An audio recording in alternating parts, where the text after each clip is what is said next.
들하고 똑같이 장사하는 상인입니다. 지금은 뭐 전적으로 하지는 않습니다. 제가 한 40년 넘게 저희가 82년도부터 장사를 했으니까 40년 정도 됐죠. 하고서 이제 저희 아들한테 물려줬습니다. 그리고 아침에 문만 여는데 일단은 여러분들하고 똑같이 장사를 하는 입장입니다. 저희는 세 분이 시장 매니저. 매니저분들이 네, 시장 상인의 관리자. 아 관리자들이에요 전부 다? 네. 아 시장 매니저. 상인들이라고 그랬는데 상인대학 과정입니까? 상인과 그 상인 대학 과정. 그렇죠. 상인분과 같이 받는 건데 상인분들은 이번에 교육과정이 안 왔더라고요. 아 이게 타깃도 정확하게 주어지질 않았네요. 근데 저희가 이제 상인회 안에 있기 때문에 또 우리 강사님 말씀하신 그 내용을 접목해서 저희가 상가가 네, 알았습니다. 아 제가 저 사전 지식이 좀 적네요. 그 정확한 전달을 못 받아가지고 저는 인천의 신기시장 회장 김종린입니다.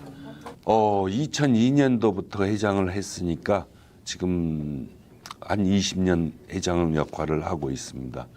저희 시장 같은 경우에는 제가 맡을 당시에 무허가 골목시장이었습니다. 무허가 골목시장이었는데 그러니까 제가 회장으로 딱 와서 보니까는 요런 노트 하나씩 요거 하나만 주더라고요. 그러니까 회원들한테 돈 걷는 노트예요. 그리고 시장에 뭐 집기도 일절 없고 전화기 한 대 시장 간판도 없었어요. 그래서 제가 2000년대 초반에 그래도 지역 어른들이 시장을 저도 이제 투표를 해서 됐었거든요. 그랬는데 하려고 그러니까 아무런 시설 기반도 없고 자금도 없는 거예요. 그래서 어떻게 하면은 시장을 활성화시킬까 고민을 하던 차에 중소기업청에 문의하니까 그때 당시에 전통시장 활성화 사업이 막 시작될 때였어요. 그래가지고 중소기업청에서 말하기를 그때는 중소기업청이 직접 주관을 했었어요. 초창기에. 그래서 협동조합을 시장에다 만들면은 지원이 가능하다. 이런 얘기를 하더라고요. 그래서 제가 그때는 뭐 직원도 없고 저 혼자 그 협동조합을 만들었습니다. 그때 당시에 협동조합을 만들어 가지고 지원을 얻어냈습니다. 아케이드를. 그래서 인천에서 최초로 아케이드를 만들어서 시장 활성화 사업을 시작했습니다. 아케이드를 만들고 그리고 하다못해 하수구까지 다 드러내고 그 당시에는 엄청 취약했어요. 사실 이렇게 비가 오고 그러면은 땅이 시장 안에가 이렇게 질벅질벅 할 정도였으니까 2000년대 초반에 그런 정도의 상황에서 뭐 하수구도 없더라고요. 땅을 파봤더니 하수구도 다시 만들고 또 도로 포장도 하고 그리고 간판을 전부 달아주고 하나씩 작은 것부터 시작을 했죠. 그 이후로 시장이 그 아케이드를 1년 동안 설치하고 나서 확 바뀐 거예요. 근데 그때 당시에 제가 느낀 점이 어떤 점이었냐면은 그때 당시에 그 상인들이 이런 그 전기 같은 것도 그 동그란 알 담아 있죠? 그런 거 조롱조롱 매달아서 이렇게 썼었어요. 제가 전부 그거 안 된다고 그랬어요. 그리고 집집마다 물건을 쌓아가지고 옆집이 안 보일 정도로 자꾸 앞으로 나갔었어요. 근데 저희 시장은 통로가 좁습니다. 그래가지고 이 선 이상은 못 나온다. 그리고 옆집에도 절대 못 막는다. 시장 내규를 만드는 거예요. 그래서 옆집이 하도 너무 미워가지고 보기 싫으면 그냥 투명 아크릴로 가리는 건 허용하겠다. 뭐 옷장사 그런 거는 그런 게 필요하잖아요. 그래서 시장을 좀 환하게 그렇게 만드는 데 노력을 했었어요. 진짜 많은 사람들이 전통시장의 활성화에 대해서 참 많이 얘기를 해요. 이렇게 하면 된다, 이렇게 하면 된다, 참 많이 얘기해요. 근데 저는 초창기부터 그 직접적으로 제가 그 부분에 대해서 직접 관여를 하고 체험하고 느꼈기 때문에 그 부분에 대해서는 어느 정도 잘 알 수 있지 않나 저는 이렇게 생각을 합니다. 어떤 사람들은 주차장이 무조건 있어야 된다. 여기는 주차장이 없더라고요, 시장에. 그 저 위에 무슨 공용 주차장이 있어가지고, 예, 공용 주차장에다 저도 차를 데리고 내려왔는데 내려다가 시장 입구에 보니까 시장 입구도 차들 그리고 오토바이들 전부 다 막아놨더라고요. 아, 이러면 안 되는데 이런 생각이 들더라고요. 그래서 모든 사람들은 내 자신이 한 걸 생각을 안 하고 누가 해주기만 기다려요. 특히 시장 사람들은 누가 해주기만 기다리지 내 스스로 자 우리 다 똑같이 여기다 줄을 맞춰가지고 장사를 하면 참 보기도 좋고 이쁘지 않습니까? 이렇게 합시다. 그러면 옆집 들여놓으면 나도 들여놓습니다. 꼭 이 얘기를 해요. 남을 걸고 넘어져요. 그래서 그런 부분들이 우리 시장 발전을 더디게 하지 않나. 물론 뭐 다 환경이 취약하다, 뭐 할아버지 할머니들이 많다, 뭐 여러 가지 핑계들이 많아요. 또 의식이 안 깨어 있다, 뭐 제도가 또 잘못돼서 안 된다, 뭐 여러 가지 핑계들이 많아요. 근데 우리가 전통시장 입장에서 보면은 우리가 전통시장의 그 좀 입장에서 크게 생각을 해보면은 거기서 바로 해답이 나오지 않나 저는 이렇게 생각을 해요. 왜냐하면 전통시장은 사실 그 상당히 오래됐잖아요. 신라시대 때부터 전통시장이 있었어요. 신라시대 때부터 아마 전통시장이 처음 만들어진 게 경주에서 쌀시장이라고 그 저는 알고 있는데 그때가 벌써 1500년 전이에요. 이때부터 전통시장이다 하면 그 지역에서 그 모든 문물이 모여들어서 그 장소에서 서로 정보도 교환하고 또 생활 필수품도 서로 사고 팔고 이래서 교류의 장이었고 누구네 집 혼사까지도 다 전통시장에서 이루어졌는 게 우리나라 실정이었는데 저희 그 전통시장이 이제 그 적어지기 시작한 그 시점이 2000년도에부터 2000년 넘었으면서부터 숫자가 줄어들기 시작했어요. 왜 줄어들었느냐? 그건 뭐 여러분들이 잘 아실 겁니다. 대형 마트가 생겨나기 시작하고 백화점이 생겨나고 그러면서 그 전통시장은 안방을 차지하고 모든 고객들을 상대하고 모든 걸 다 팔고 혼자 팔고 있었는데 그때부터 이제 뺏기기 시작한 거예요. 내 밥그릇을.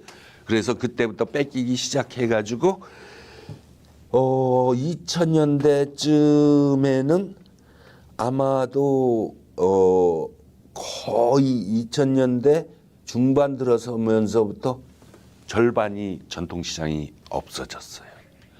초반에 한 3,600개였다고 전통시장이 2000년대 초반에 그랬었는데 불과 한 10년 만에 1,500개 정도로 줄었어요. 그 이유가 이제 잘 알다시피 대형마트, 백화점한테 손님을 뺏기다 보니까 스스로 문을 닫아 가지고 전통시장이 죽어가기 시작했는데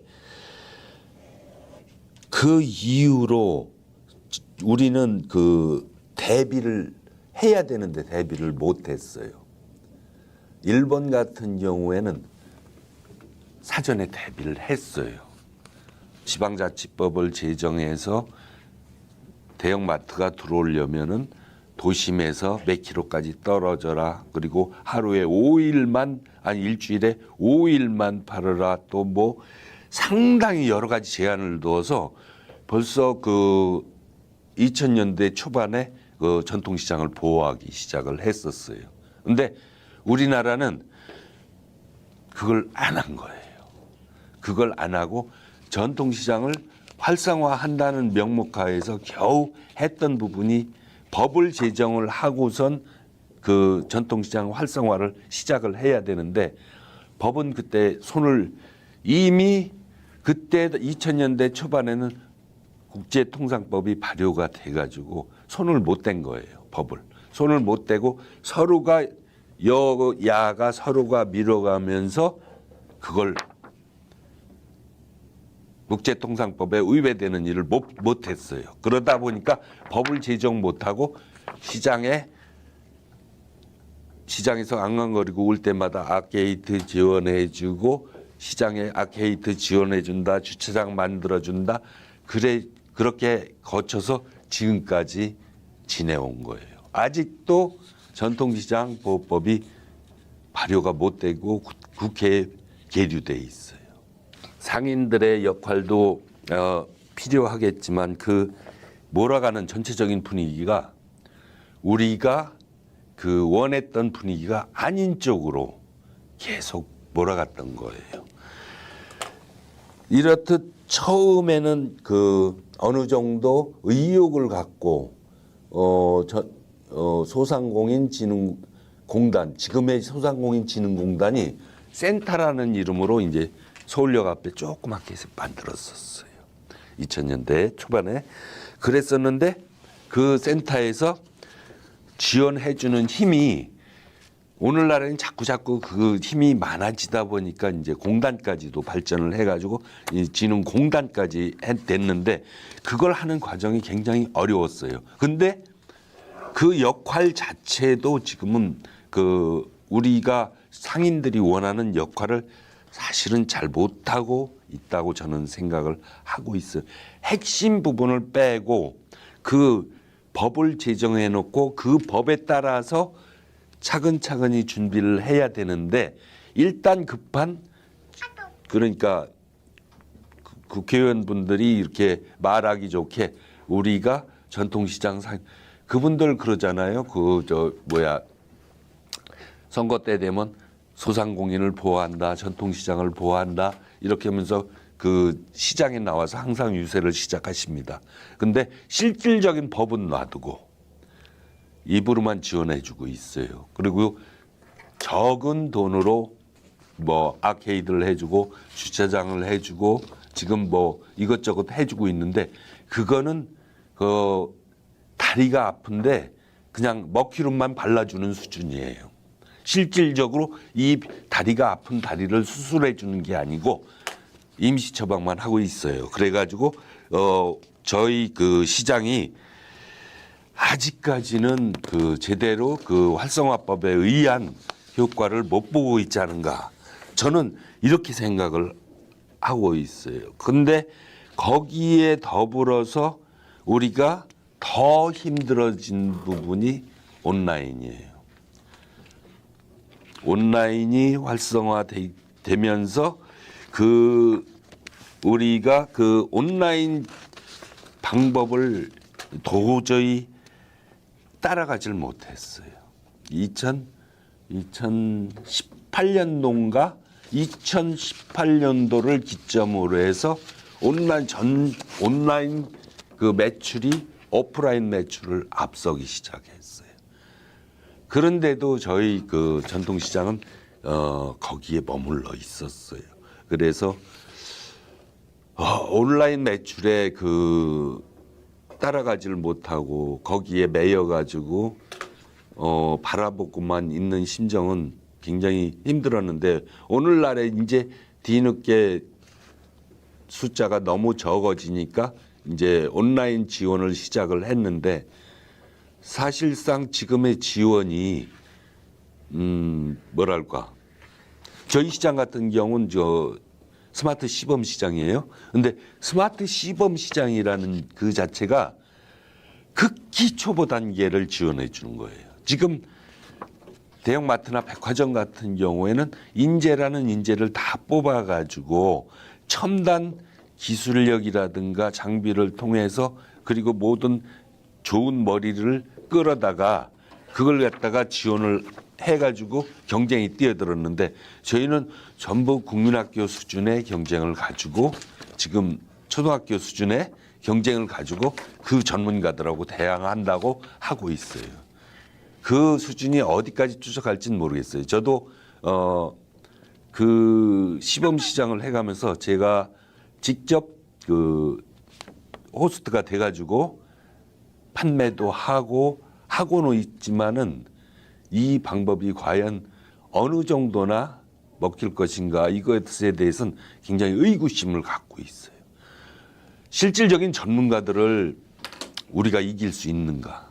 이 부분에 대해서는 분명히 재고를 해야 되지 않나 이렇게 생각을 합니다. 저희가 이렇게까지 시장이 안 되고 어려운 상황에서 그나마 저희가 할 수 있는 일은 무엇인가 이것에 대해서 우리는 생각을 해야 되지 않나 저는 이렇게 생각을 해요. 꼭 뭐 지원을 안 해준다. 또 법이 이렇다. 이거 가지고 한탄하고 있을 수는 없잖아요. 있는 상황에서 최선을 다해야지. 그래서 제가 했던 방법에 대해서 지금부터는 하나씩 설명을 드릴까 싶습니다. 그러니까 저희 시장만의 그 극복기를 갖다가 하나씩 설명드리겠습니다. 일단은 저희가 온라인 쇼핑을 병행하고 있습니다. 라이브 커머스도 제가 직접 하고 있습니다. 라이브 커머스를 처음에 호스트 게스트를 데려다가 그 TV에서 광고하는 것처럼 똑같이 해봤더니 그 매상이 아주 미미하더라고요. 그 상품은 똑같은 상품을 갖고 할지 몰라도 그 어느 사람이 파느냐에 따라서 굉장히 차이가 나잖아요. 근데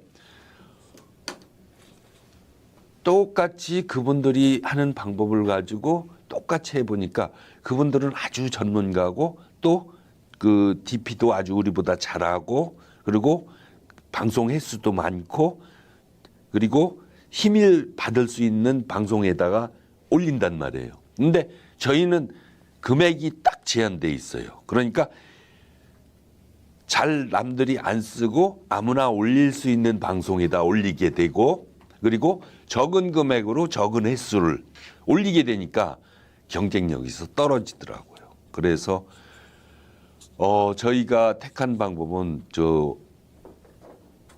전통시장은 전통시장답게 우리 상인이 직접 상인다운 말투로 보다 전문화된 부분을 설명을 해야 되겠다. 그 호스트들이 나와서 막 손도 막 이렇게 하고 막 표정도 이렇게 지어가면서 깡충깡충 뛰어가면 하는 방법이 아니고 상인들답게 전문화된 그러니까 내가 팔던 이 상품은 내가 몇십 년 파는 상품입니다. 이 상품은 어떻게 해서 생산되었고 이 생산되는 과정에서 저희가 어떻게 구매해서 요런 점이 다른 상품하고 틀립니다. 요걸 갖다가 직접적인 메시지로 전달했을 때 훨씬 매상이 오르더라고요. 그리고 저희가 이제 어디다 올려야 될 것이냐 그것도 굉장히 신중을 기해야 돼요. 거의가 통상적으로 네이버에다 많이 올리는데 네이버는 사실상 누구나 다 올리는 데잖아요. 그러니까 효과는 많이 올리는 데는 효과가 적더라고요. 효과가 적어서 저희 같은 경우는 좀 전통시장이 혜택을 받을 수 있는 부분, 전통시장이 어필할 수 있는 그런 이 방송에다가 호소했더니 오히려 매상이 많이 올리더라고요. 저희 시장은 뭐 여러 가지 다 파는 시장입니다. 그래서 처음에는 육류, 고기류도 올렸었고 건어물도 올렸었고 또 이런 참기름이나 이런 기름류도 올렸었고 여러 가지를 올려봤어요. 과일 같은 것도 올려봤는데 이 온라인상에 제일 판매 잘 되는 건 육류더라고요. 제일 잘 팔리는 게 육류, 그 다음에 건어물이더라고요. 건어물이 의외로 인기가 좋아요. 그래서 건어물도 조금 재미를 봤어요. 요즘 유행하는 거 있잖아요. 무슨 대구포라든가 이런 그런 게 상당히 인기가 좋더라고요. 그래서 그것도 한번 해가면서 매상이 많이 오르니까 이렇게 방송에다 올린다 하면은 좀 적극적인 부분들, 적극적인 그 사고를 가진 상인들이 있잖아요. 제 거 올려주세요. 이러고 나서는 분이 있고, 아유 그 골치 아파. 내가 그냥 가게에서 팔게. 이런 분들이 있어요. 그래서 보다 적극적인 부분들을 그런 그 분들을 갖다가 좀 이렇게 붐을 일으키기 위해서 그 집에서 될 수 있으면 파는 것을 그 다음 날 포장을 해가지고 택배를 붙여줘야 될 거 아니에요? 그걸 갖다가 그 집 앞에다 쫙 쌓아놓은 거예요. 그 다음 날 보낼 걸. 그랬더니 사람들이 눈이 휘둥그러지는 거예요. 그래서 다른 집들도 같은 동종업종에서도 또 우리도 한다 이렇게 나서지 그런 경향이 생기더라고요. 그래서 이렇게 작게 시작해서 하나씩 전파시키는 방법이 더 낫지 않을까 이런 생각하고 전통시장만의 방법을 찾아야 되지 않을까 그런 생각을 해봤어요. 이 온라인 쇼핑몰을 해가면서 꼭 이 대형마트나 백화점처럼 폼나게 하는 것보다도 전통시장답게 DP도 또 우리 나름대로 하고 그래서 전통시장답게 DP도 하고 그래서 차별화하는 게 더 낫지 않을까 이런 생각을 해봤고 반드시 꼭 해야 될 일은 어떤 차별화 키트를 마련하는 것도 좋아요. 저희도 이제 작은 포장 이제 거의 여기 신중부시장이나 중부시장 같은 경우는 건어물 판매를 하는데 무게로 다뤄서 많이씩 팔잖아요. 근데 이제 온라인 쇼핑몰 같은 경우는 소분해서 팔면은 오히려 굉장히 효과를 보더라고요. 소분해서 그 소분한 박스를 요즘 젊은 트렌드에 맞게 이쁘게 포장을 해가지고 그 자료를 좀 가져올 걸 잘못했구나. 작은 포장을 해서 박스를 만들었어요. 그 인기가 좋은 거 그러니까 견과류라든가 이런 거 또 이 건어물 중에서도 이제 그 요즘 젊은이들이 좋아하는 그 뭐 포 이런 거 대구포라든가 이런 거 있잖아요. 그런 것들을 장사하시는 분들이 잘 알더라고요. 어떤 게 인기가 좋고 젊은이들한테는 이게 어필한다. 그런 부분들을 소분해서 포장해서 키트로 만들어서 명절 때 같은 데는 선물 세트로도 팔아보고 그런 다양하게 그 상품을 갖다가 이제 그렇게 하기 위해서는 시장에서 그 저희 같은 경우에는 그 1층에서 이제 그 배송센터를 만들었는데 배송센터를 만들 때 처음에 걱정했던 부분이 우리 시장에서 파는 물건이 얼마만큼 배송이 나갈 것이냐 이걸 생각하니까 그 처음에는 그 조금 겁이 나가지고 택배 사업소를 같이 차렸어요. 영업소를 저희는 그 영업소를 달라 자격을 그래서 일반인들한테도 택배를 받고 상인들한테도 택배를 받아서 팔 수 있는 택배 사업소를 차렸어요. 그래서 그 업무와 우리 시장의 그 배송 택배를 갖다가 같이 묶어가지고 처음에는 일이 없을까봐 그렇게 시작을 했는데 나중에는 애부 사람들이 너무 많이 들어오니까 우리 상인께 좀 몰리는 상인들은 나갔다 하면 그 물건을 택배가 주문이 들어오게 되면 많이씩 들어오잖아요. 그러다 보니까 지금 현재로서는 저희가 아마 상인들이 명절 때는 한 집에서 200~300개씩도 나오고 이러기 때문에 택배 사업소로서 이제 거의 담당자가 그러는데 우리가 1위라고 그러더라고요. 그럴 정도로 택배 그 건수가 많아졌었어요. 온라인 쇼핑몰과 그보다 더 중요한 건 시장을 갖다가 상품을 해야 된다는 그런 점들을 저는 많이 느꼈어요. 왜 그러냐면은 시장을 상품화한다는 그 얘기는 뭐냐면은 그 저희 시장 같은 경우에는 별로 내세울 게 없어요. 관광 상품도 없고 특별한 그 특산물도 없고 그저 그렇고 그런 그 골목 시장일 뿐이라서 저희 시장 같은 경우는 내세울 게 없어가지고 제가 좀 이렇게 여러 나라를 이렇게 다녀가면서 눈여겨 보니까는 외국에도 전통시장이 많이 죽고 없더라고요. 그래서 그 살아있는 시장들을 주로 이제 살펴보니까 거의 전통시장이 관광지화가 다 됐더라고요. 그래서 전통시장이 살아남는 방법은 관광시장밖에 없다. 저는 이런 생각을 갖고 있어요. 관광지화라고 그래가지고 무조건 그 관광 그 뭐 어떤 탈 것이라든가 뭐 이런 그런 관광지가 아니고 그 관광객들이 와서 보고 살 것. 특히 중부시장 같은 경우는 더 유리하겠죠. 저희 시장은 그런 게 없었어요. 주변 그 관광지하고 연계할 것도 별로 없었고 장점이라고는 저희 시장이 인천공항에서 가장 가까운 시장이라는 거 그거 하나 하고 송도 센트럴파크 고개 주변에 있다는 거 요거밖에는 연결게 전혀 없더라고요. 그래서 제가 처음에 생각한 건 일단 시장을 관광 상품화 시켜야겠다 싶어가지고 그 처음에 인천공항을 찾아갔어요. 인천공항을 찾아가서 우리도 시장을 갖다가 상품화할 수 있게 시장이 공항이 그 공항 투어를 좀 시작하자.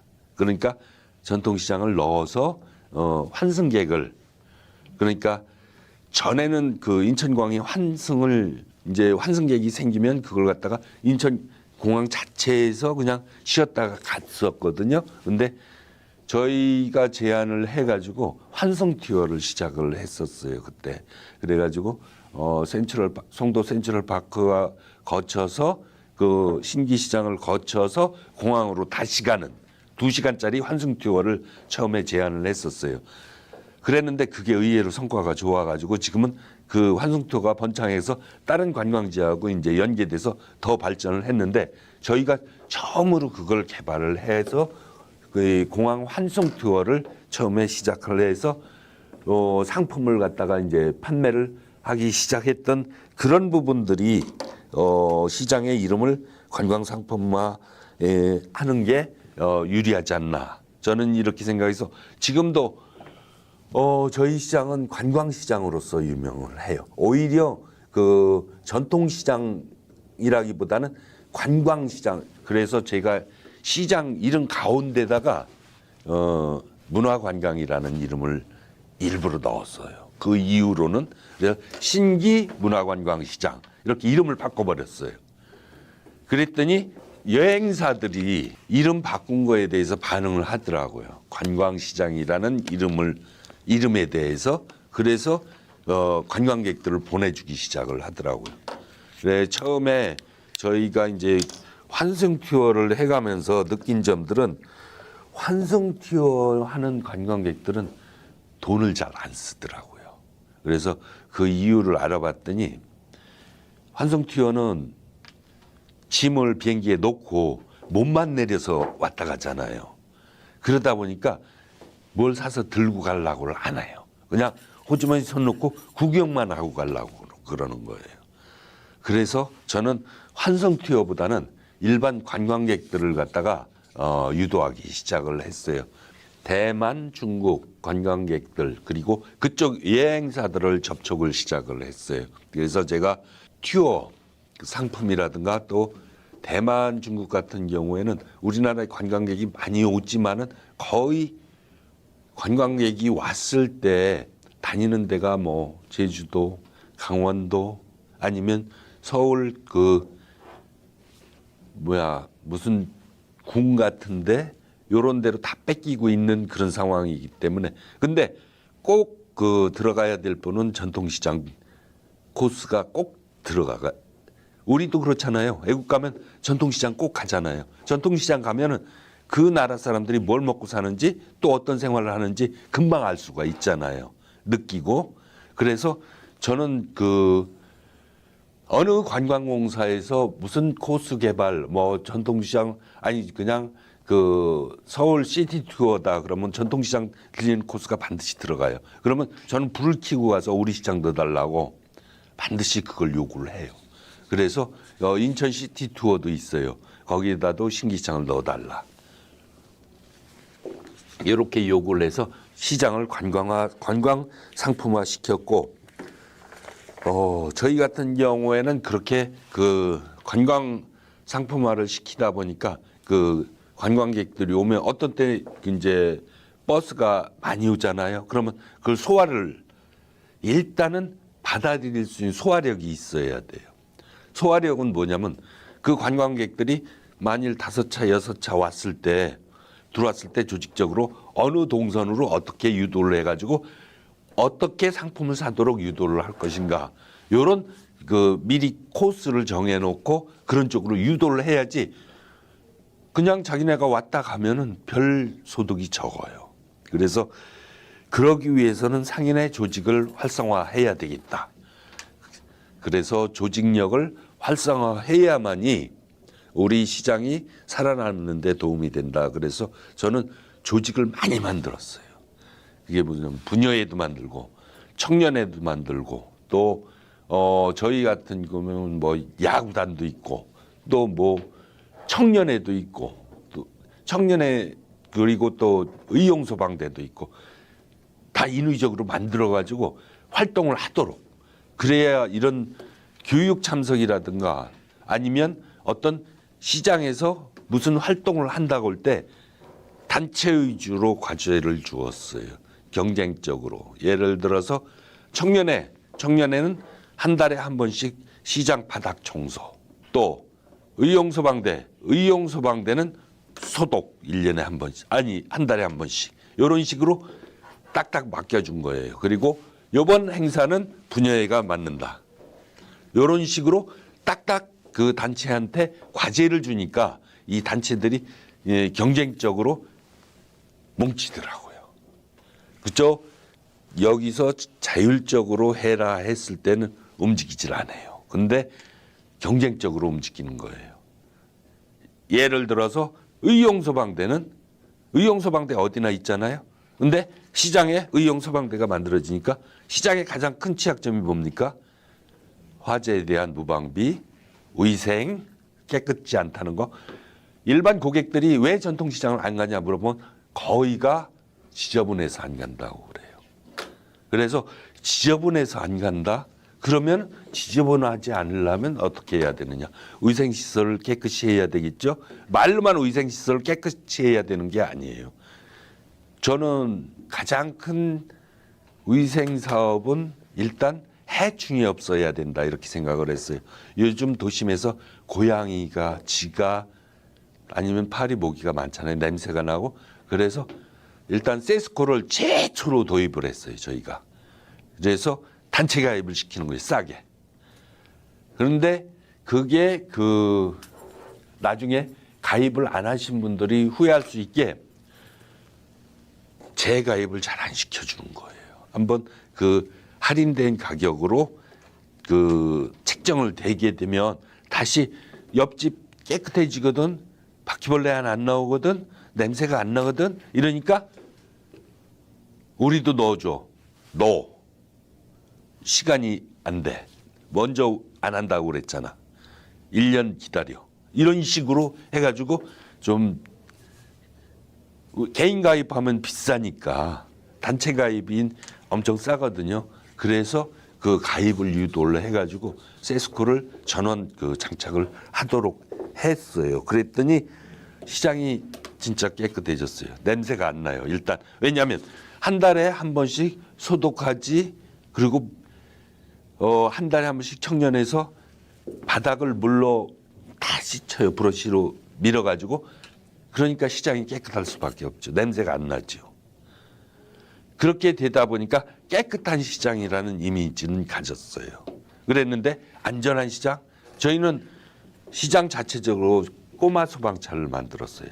그것도 전국에서 최초로 꼬마 소방차를 만들어서 주차장 한가운데다 딱 놨어요. 365일 걔가 주기적으로 출동하고 순찰을 도는 거예요. 그러면 고객들이 어떻게 느끼겠어요? 이 시장은 안전한 시장이다. 이런 느낌을 갖게 되는 거죠. 그래서 그런 부분들, 조직력 또 우리 그 상인들의 그 조직력을 이용해서 관광객들이 왔을 때 저희가 이제 관광객들을 집중적으로 그 요구했던 부분이 중국 관광객, 대만 관광객, 떡국 관광객이라고 있어요. 연초에 떡국, 또 학생들 수학여행, 그리고 광장시장팀, 광장무 팀은 그 중국에서 이제 공원, 여러분들 중국 가면 공원 가면 이렇게 그 무용하듯이 운동하시는 분들이 많아요. 그분들이 정말 돈 잘 써요. 그 관광객들 한번 유치해서 쓸고 지나가면은 대량 구매가 가능해요. 일반 저희가 이 물건을 살 때 저희는 김 한 톳 주세요 그러는데 그분들은 안 그래요. 여기서 여기까지 달라고 그래요. 거의 그 집을 거덜내고 가요. 김 또 이런 그 우리나라 그 특별한 상품들 그분들이 꽂히면은요 누가 뭐 하나 사지요? 그러면 따라서 사요. 한번 꽂히면은 그 집 거 있는 거 다 가져가요. 한 번은 제가 그런 걸 봤어요. 그 우리 유지 있죠, 이쑤시개. 그 전에 지금은 잘 안 나오는데 녹말 유지 있었잖아요. 근데 중국에서 한때 그게 유행했었대요. 한국 TV에 나오는 부자들이 이렇게 녹말 유지로 이렇게 하는 게 굉장히 있어 보이고 그랬었대요. 그래가지고 그게 인기가 있었던 적이 있었거든요. 그때 한 집에 한 관광객이 이 집에 녹말 유지 있다고 그러니까는 너도 나도 덤벼 들어가서 그 집에 창고 재고까지 다 팔아버린 적이 있었어요. 그렇게 그 사람들은 한번 꽂히면 그걸 사다가 한 묶음씩 선물을 한대요. 그래서 그 관광객들이 그 상품 구매하는 위력은 대단해요. 그래서 저는 그 점점 관광 이 시장을 해가면서 그 요령을 터득한 거예요. 이 사람들이 물건을 안 사면은 어떻게 사게 유도할 것이냐. 또 작은 상품을 구매할 때는 어떻게 해서 많은 상품을 가져가게 할 것이냐. 요걸 연구했었어요. 그래서 저희가 저희 시장에는 또 코인을 개발했어요. 코인이 얘기 들어보셨나 모르겠는데 신기통보를 개발한 거예요. 신기통보는 상평통보를 꼭 닮은 엽전이에요. 혹시 들어보셨어요? 안 들어보셨어요? 저희가 이제 상평통보를 그 개발한 이유가 상평통보는 사실상 그 우리나라 일본한테 망하기 직전에 그 마지막 조선시대 화폐 아니에요? 그걸 없앤 데가 인천이에요, 사실은. 그래서 지명도 지금 그 전동이라고 인천에 있어요. 인천시 전동이라고. 그곳에서 일본 사람들이 일본 그 동전을 찍어내기 시작한 게 우리나라 상평통보를 없앤 이유예요. 그리고 나서 그때 경인철도가 생기고 나서 영등포로 이제 옮겨가면서 조폐창이라는 이름으로 이제 일본 사람들이 그걸 만들었었는데 한국의 그 상평통보를 없앤 데가 인천이기 때문에 인천에서 다시 상평통보를 되살린다는 의미에서 제가 상평통보하고 똑같은 엽전, 똑같은 재질, 똑같은 크기, 똑같은 모양으로 이름만 신기로 바꿔서 신기통보를 찍어냈어요. 그래서 그걸 관광상품화 시킨 거예요. 그러니까 호주머니에 이 관광사업을 해보신 분들은 알 거예요. 관광객들은 거저 오질 않습니까? 뭔가를 주어야 옵니다. 처음에 나중에 이제 오기 시작하면 여행사하고 친해지면은 이제 여행사에서 이 많이 보내주는데 그러기 전까지는 그 어떤 쿠폰이라든가 상품권을 주어야 와요. 그래서 저희는 엽전을 주기로 시작한 거예요. 그런데 엽전을 처음부터 좀 많이 주었더니 다 그것만 사 먹고 가더라고요. 엽전 준 것만. 그래서 생각을 해서 그게 이제 액면가가 500원이었거든요. 500원이었었는데 6개씩만 준 거예요. 왜냐하면 그게 신기하니까 반드시 2개 정도는 킵을 하더라고요. 그리고 4개 정도는 쓰고 가더라고요. 근데 4개면은 2,000원인데 2,000원은 별로 살 게 없잖아요. 그러니까 이 호주머니에서 달러가 돈이 나오기 시작하더라고요. 그러니까 요걸 쓰기 위해서 돈을 보태는 거예요. 한 번 사니까 계속 사게 되더라고요. 우리도 그렇잖아요. 물건을 애국 가서 혹시 내 말을 알아들을까? 또 뭐 망신당하지는 않을까 하고 잘 안 사잖아요. 근데 한 번을 누가 샀잖아요. 그러면 야 그거 얼마 줬어? 그거 나도 살래. 그러고선 사는 경향이 많잖아요. 그런 심리가 연상작용으로 통해 가지고 그 엽전을 쓰기 위해서 호주머니에서 돈이 나오기 시작하더라고요. 그래서 그런 방법을 통해서 관광객들의 그 돈을 쓰게 하는 방법을 연구했고, 우리가 이제 그 관광 상품화 할 수 있는 그 제품들을 또 그러니까 캐릭터 인형이라든가 아니면 그 애국인들은 그런 캐릭터 인형 같은 걸 참 좋아하더라고요. 그래서 캐릭터 인형을 참 많이 만들어 팔았어요. 근데 저희가 이제 그렇게 관광시장이 되면서 한국관광공사에서 굉장히 거기에 대해서 관심을 보여주더라고요. 그래서 처음에 서울의 남대문 시장하고 신기시장을 이 관광 그 관객들한테 알릴 수 있는 안내 그 저거를 팜플렛을 많이 만들어 주더라고요. 그러면서 저희도 거기에 편승해서 관광객들이 오기 시작하니까 탄력이 붙더라고요. 그래서 그 탄력이 붙은 상황에서 이 관광시장을 운영하기는 참 좋고 즐거웠었는데 코로나 때문에 사실 이제 일시적으로 문을 닫았죠. 그랬는데 코로나가 이제 풀려가면서 또 사실 또 관광객이 오기 시작을 했어요. 근데 제일 중요한 부분은 시장을 관광 상품화 시킨다는 거. 이게 중요하다고 저는 생각을 하고 있었어요. 그리고 관광객만 온다고 그래서 시장이 되는 건 아니다.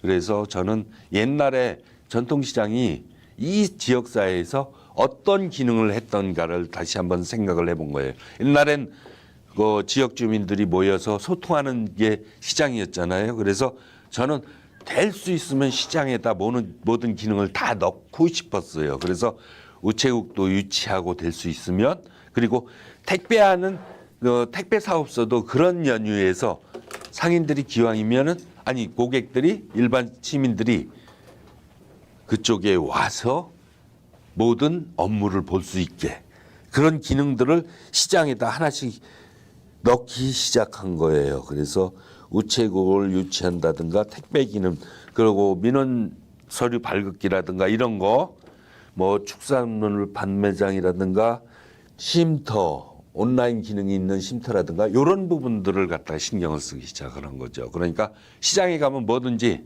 할 수 있다. 그런 고객들한테 뉘앙스를 주기 위해서 그런 기능들에 대해서 많이 노력을 했어요. 제 생각은 시장에 저 상인들의 건강이라든가 이런 걸 위해서 헬스클럽도 좀 만들고 싶고 진짜 여러 가지 하고 싶었어요. 그래서 저희 시장에서는 시장에 야구박물관을, 저희 시장이 이 문학경기장에서 가장 가까워요. 그래서 제가 물론 야구를 좋아하는 그런 관계도 있지만 모든 그 구단이 있는 도시에는 야구박물관이 있는데 인천에는 야구가 도입된 도시인데도 불구하고 야구박물관이 없어요. 그래서 제가 시장에다가 만들기 시작한 거예요. 한 4, 5년에 거쳐서 그 주차장에서 시장으로 거란 통로에다가 야구 장비라든가 아니면 그 유물이라든가 공이라든가 유명 선수들의 사인볼이라든가 아니면 핸드프린팅이라든가 이런 걸 해가지고 설치를 했더니 그 야구장에 오는 관광객들이, 아니 야구장에 관광객이 아주 입에 발렸네. 야구장에 오는 젊은이들이 신기시장에 와서 통닭을 사갖고 가고 먹거리를 사갖고 가고 그런 상황이 되더라고요. 그러니까 그래서 이제 저희가 처음에 이제 자매결연을 맺은 거예요. 그렇게 야구박물관이 생기다 보니까 이 팬들이 이제 구단하고 이 소통을 연결해 주더라고요. 그래서 전에 지금은 이제 SSG로 바뀌었는데 SK 와이번스하고 자매결연을 맺었어요. 그래서 야구장에다가 신기시장 부스를 공짜로 만들어 주더라고요. 거기서 신기시장 물건을 갖고 나와 팔아도 된다. 이렇게 허락을 해주고 우리 시장에서는 또 야구단 유명 선수를 데려다가 팬사인회를 하는 거예요. 팬사인회를 해가면서 그 입장권을 또 추첨해서 나눠주고 이러니까 저희도 그 문학경기장에 있는 신기시장 부스를 이용해서 엽전을 나눠줬죠. 엽전을 몇 개 갖고 오면은 입장권하고 교환해 준다. 이런 식으로 같이 그렇게 그 협약을 맺어가지고 하니까는 이 누적 고객이라는 게 있죠. 네, 관광객들 잡고 또 야구 팬들 잡고 야구 열리는 날은 유니폼 입고 또 애들 데리고 야구장 입장객들이 장난이 아닐 정도로 시장을 찾기 시작하더라고요. 젊은 사람들이 거의 유행을 선도하잖아요. 젊은 야구 팬들이 많아요. 그리고 요즘 야구장에 가보셨는지 모르지만 거의 젊은 여성들이 야구장을 메우고 있어요. 이분들의 입김이 대단해요.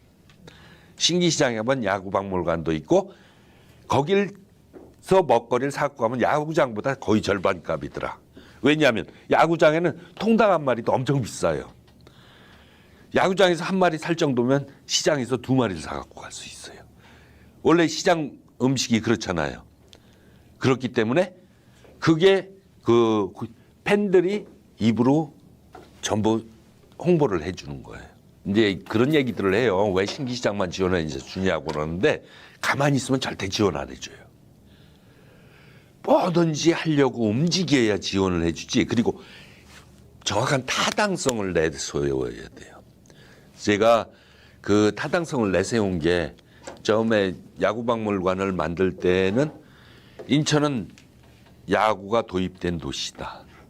야구가 도입된 도시인데도 불구하고 야구박물관이 하나도 없다. 내가 만든다. 그걸 보여줬잖아요. 처음에 사실 저는 SK텔레콤하고 자매기를 이끌어냈었어요.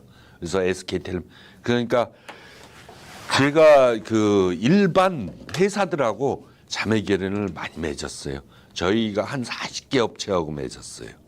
그러다 보니까 그 중에 제일 컸던 게 SK텔레콤인데 SK텔레콤에서 많이 지원해 줬어요. 거기는 그런 거 있잖아요. 큰 회사들은 대외 협력 봉사 대외 이런 그런 부서가 있어요. 그런 부서를 잘 이용하면은 그 회사 홍보를 해줘 가면서 우리 시장에 그 홍보를 할 수가 있는 거죠. 그래서 서로가 윈윈이 되는 거죠. 그래서 저희는 SK텔레콤에 이건 특정 업체 선전은 아니고요. 지원이 굉장히 고마웠었어요. 그걸 연계로 해서 SK 와이번스하고도 연계가 됐었고 그렇게 계속 연계가 되더라고. 그래서 한 40개까지 늘려봤었어요. 근데 그런 지원 부분들도 우리 이거 하려니까 이걸 지원해줘 이러면 절대 안 해줘요. 근데 이제 타당성 있는 요구 이거는 돼요. 왜냐하면 예를 들어서 SK텔레콤하고 해가면서 SK텔레콤 보고 우리 박물관을 지을 테니까 부스 5개만 만들어줘. 그러면은 이제 그 다음에는 SK 와이번스 가서 텔레콤에서 부스를 만들어줬는데 채울 게 없어. 거기 채울 야구용품 좀 지원해줘. 후원해줘. 그러면 줍니다. 타당성이 있으니까. 그런 식으로 사업을 연계해서 갖다 놓고 하면 저는 아까 그 직원들에 대해서도 얘기하셨는데 저 같은 경우는 문화관광시장 할 때의 직원들 그 직원이 사업단이 꾸려지잖아요. 그 사업단을 많이 활용을 했죠. 그 직원이 보통 3명, 4명으로 이루어지잖아요. 저희 시장에도 기본 직원이 있잖아요. 매니저 있고 사무장 있고 배송 직원도 있고 그러니까 그 직원하고 그 직원하고 합쳐지면 꽤 많이 돼요. 그렇게 되면은 우리 시장에서 월급은 안 나가더라도 그러니까 소상공인 지원센터에서 지원받고 국비 지원받고 자부담만 조금 내면 되니까 그리고 또 이제 우리가 지원받을 수 있는 게 각 지자체에서 이제 콜 직원이라든가 아니면 배송 직원은 지원을 받을 수가 있잖아요.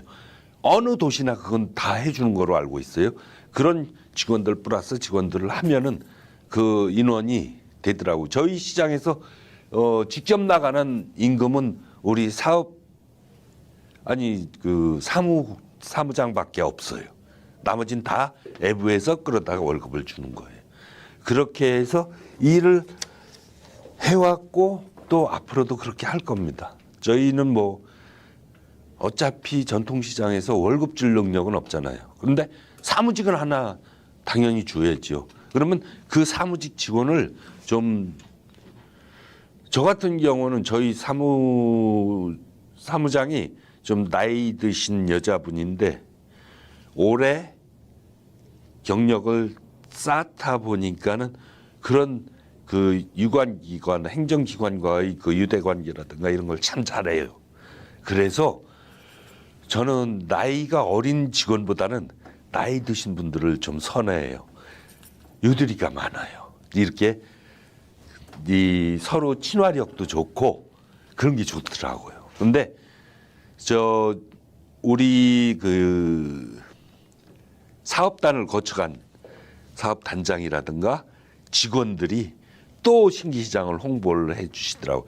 또 신기시장이 이렇게 해서 이렇게 전국에서 벤처마킹을 많이 오거든요. 지금까지 한 150 시장 이상 왔을 거예요. 이렇게 벤처마킹을 해가니까 신기시장이 전국적으로 알잖아요. 신기시장 알게 됨으로써 신기시장 출신이라는 그 이력서 한 장만으로도 저희 예를 들어서 사업단 직원이었다가 아주 어렸을 때 들어왔어요. 사업단 직원이었다가 저희 시장에서 사업단장으로 나갔어요. 딴 데로 나갔다가 신기시장 이력서만 들고도 지금까지 사업단장 한 번도 안 끊기고 잘하고 있는 분이 있어요. 그분이 솔선수범해서 신기시장 하니까 전국을 다녀가면서 그런 분이 저희 시장에 몇 분이 돼요. 사업단장으로 다니신 분들이. 그러다 보니까 신기시장이 시장 규모는 그렇게 크지도 않은데도 이름만큼은 유명해졌다는 얘기죠. 근데 저는 그 신기시장을 이제 이렇게 유명하게 만들 때는 제가 가장 많이 효과를 본 게 언론 매체였던 것 같아요. 언론 매체를 저는 언론 플레이를 잘했어요. 왜 그러냐면 저희가 그런 걸 잘 모르잖아요. 처음에 시장에서 교육한다는 게 6시 내 고향이에요. 근데 저희 시장은 사실 6시 내 고향 정기적으로 3년에 한 번씩 찍습니다. 정확하게. 저는 거기 쪽에서 전화 와서 그 다음에 또 찍으려면 노합니다. 식상합니다. 그래서 정확하게 지금까지 제가 해면서 4번인가 5번 찍었는데 정확하게 터울을 3년 4년으로 둡니다. 그리고 6시 내 고향을 찍으면 여타 방송국이 따라옵니다. SBS, MBC 또 이런 채널 가진 TV들이 따라옵니다. 그걸 최대한 이용을 하는 길이 아마도 시장을 홍보하는데 고객들의 내리에서 신기시장을 잊어버리지 않게 주기적으로 홍보를 해야 된다는, 우리가 자본이 없잖아요. 자본이 없으니까 기본적으로 오는 그 영상을 갖다가 최대한 활용을 해가지고 적절히, 너무 자주 나와도 금방 식상하니까 적절히 터울을 두어서 활용을 많이 했던 것 같습니다. 그리고 그렇게 해서 이렇게 그 관광객들이나 또 벤처마킹 오는 팀들이 많아지니까 또 입김이 좀 생기잖아요. 그러면은 이제 지방자치단체장한테 시장 사거리라든가 이런 거 보면 우리 시장 사거리가 옛날에 지능 사거리였었어요. 그래서 이건 아니다. 유명한 신기시장이 있는데 왜 지능 사거리냐. 이름 좀 바꿔달라. 그래서 신기시장 사거리로 바꿨어요. 그리고 도로 표지판에도 좀 표시해달라. 왜 어디 경찰서 어디 뭐는 다 표시해줘 가면서 사람들이 가장 많이 오는 시장 표시는 안 해주느냐. 우리도 도로 표지판에다 넣어달라 신기시장. 그래가지고 주변에다가 6개인가 7개 넣었는데 그것도 또 굉장히 도움이 됐더라고요. 그래서 전반적으로 복합적으로 시장 발전이 될 수 있는 부분들은 다 놓고 하라고 다닌 거예요. 그러다 보니까 오늘날의 시장이 이루어지지 않았나. 저는 그렇게 생각해요. 제가 그런 얘기를 많이 들어요. 왜 처음에 저는 포인트 카드를 제가 제일 먼저 도입을 했어요. 회사를 컨택을 해가지고 우리 시장에서 쓰는 건 돈을 적립해달라. 포인트 카드를 했었는데 이 카드 회사들이 진짜 우리나라 영세하더라고요. 그러니까 조금 되니까 또 다른 데다 팔아먹고 이러더라고요. 그래가지고 OK 캐시백하고 또 연동을 했었죠. 그래서 아무튼 시장의 발전이 될 수 있는 부분은 전부 다 노크를 하는 거예요. 그래서 그쪽으로도 연동해서 OK 캐시백까지 갔었다는 점. 전통시장이니까요. 제가 질문을 자주 해서 죄송한데요. 전통시장이다 보니까 이게 이런 그 회장님이 좋은 아이디어라든지 뭐 이런 거 해봅시다라고 했을 때 안 하겠다는 분이 상당히 많으세요. 왜냐하면 번거롭다고. 뭐 오케이 캐시백을 한 번 더 올려주는 시간이면 그렇죠. 남을 한번 맞아요. 사람이 의외로 많아서 네. 그게 쉽지 않으셨을 텐데 네. 그거 어떻게 하셨는지 좀 듣고 싶어요. 저 같은 경우에는 방송을 많이 이용했어요. 저가 처음에 상인들 교육한다고 그랬는데 진짜 안 나오는 거예요. 상인의 교육장 이렇게 이거 마련하려면 굉장히 힘들어요. 이것도 다 기물도 사야 돼요. 이런 멋진 교육장 있으면 뭐합니까? 와서 공부를 안 하는데. 그래서 제가 연구를 했어요. 어떻게 하면 상인들이 교육을 받을 수 있을까 이렇게 생각을 하다가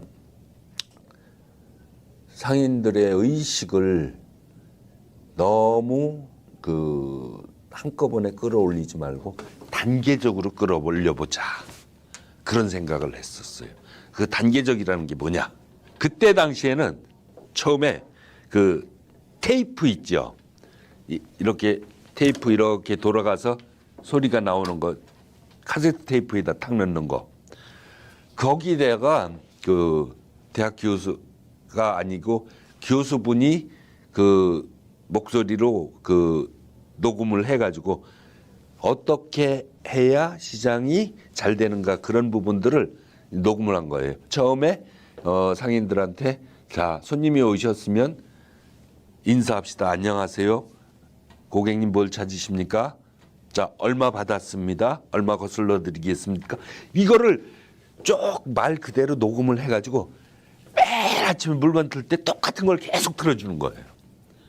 그랬더니 상인들이 교육 안 받는다던 상인들이 그걸 따라 하더라고요. 자, 10,000원짜리 받았습니다. 5,000원 거스름 준비하겠습니다. 잠깐 기다리세요. 그대로 따라 하더라고요. 그럼으로써 신기시장이 친절해졌다는 얘기들이 나오기 시작하더라고요.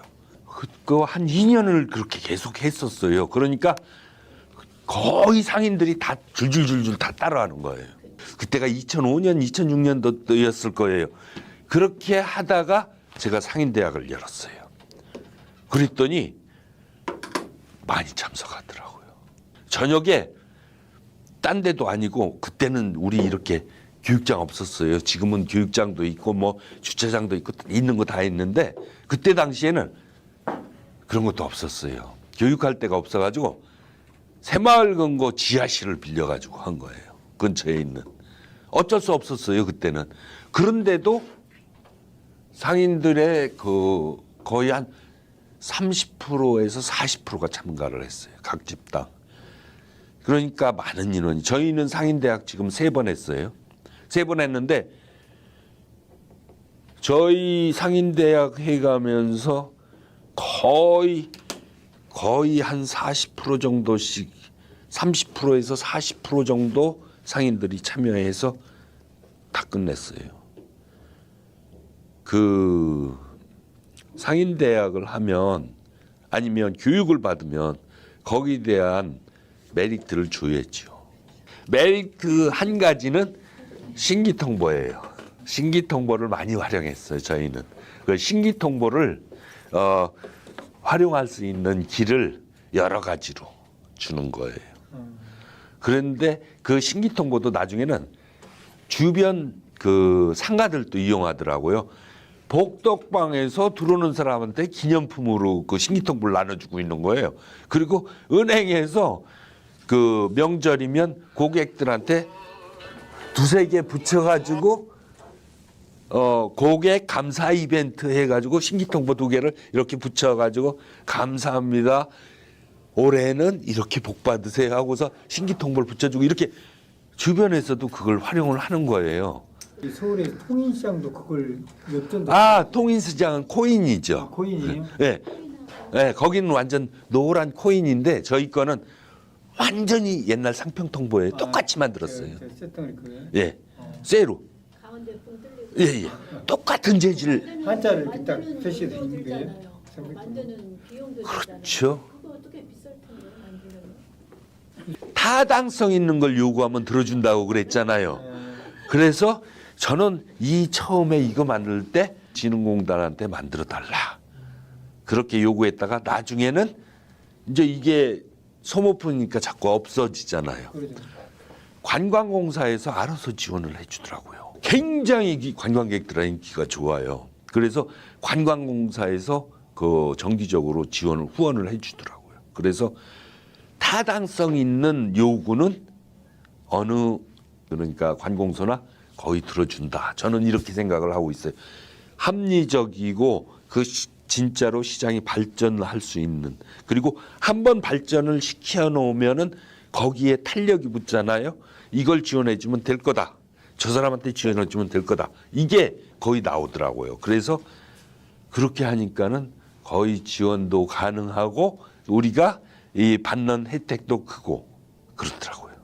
그래서 저는 이 신기통보가 올해 히트 상품으로도 선정됐었고 신세계백화점에서 히트 상품으로도 지정됐었고 아주 유명해졌어요. 저희 시장에서는 신기통보를 이렇게 간판에다가 붙여놨어요. 저 모형으로 올려놨을 정도로 그렇게 해놓았어요. 저희 끝났어요. 제 생애 강의 중에 가장 많은 인원을 놓고 오늘 진짜 기록적인 강의를 했습니다. 고맙습니다. 저희도 오늘